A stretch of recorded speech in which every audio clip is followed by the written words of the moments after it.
আজকে আমি রুই মাছের কালিয়া বানাবো। এখানে 4 পিস রুই মাছ নিয়েছি, ভালো করে ধুয়ে নুন হলুদ মেখে নিয়েছি।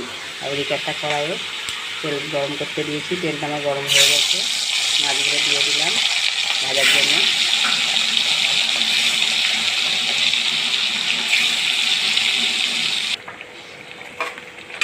এক পিঠ ভাজা হয়ে গেছে, আর এক পিঠ মধ্যে দিলাম।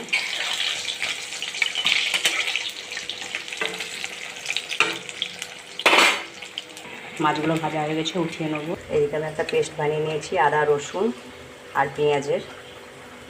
এখানে টমেটো কুচিয়ে নিয়েছি, ধনেপাতা কুচিয়ে নিয়েছি, একটা পেঁয়াজ কুচিয়ে নিয়েছি। ওই তেলের মধ্যে আমি পেঁয়াজ কুচিয়ে দিয়ে দিলাম। পেঁয়াজগুলো লাল লাল ভাজা হয়ে গেছে, টমেটো কুচিটা দিয়ে দিলাম।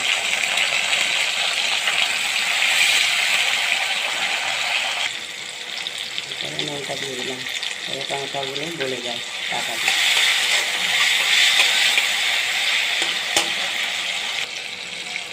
বেটে রাখা আদা রসুনের পেস্টটা দিয়ে দিলাম।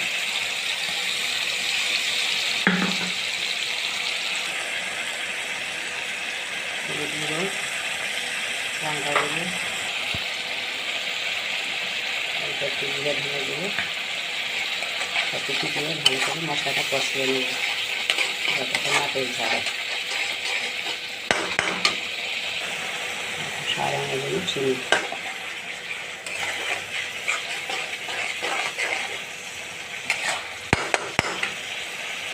ভালোভাবে মশলা কষানো হয়ে গেছে, মশলাটা আমার তেল ছেড়ে গেছে।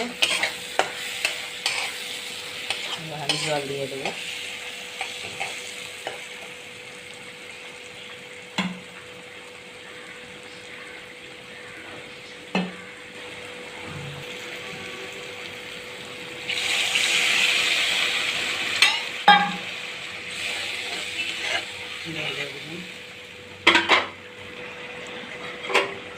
ভেজে রাখা মাছগুলো দিয়ে দিলাম।